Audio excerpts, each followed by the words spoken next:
welcome to another mail call episode of Knox Locks. So this is a long time coming.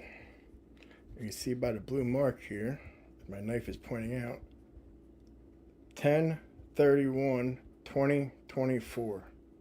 So this package has been sitting here since Halloween, since Knoxtober last year. I don't want to give out his address, but by Lock Junkie.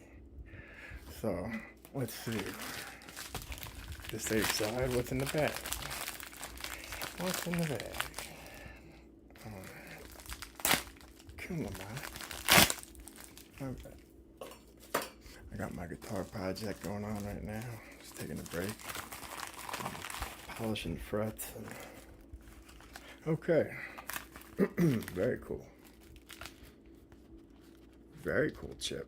I like that a lot, dude. That's sharp.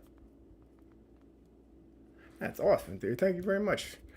Lock Junkie's been a very big supporter of my channel, man. Seriously, I appreciate it big time. Awesome. Very cool, dude. Very cool.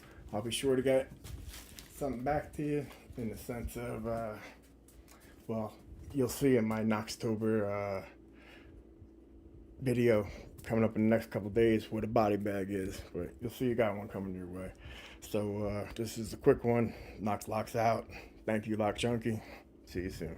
Remember, anything is possible when anything's unlockable. Knox out.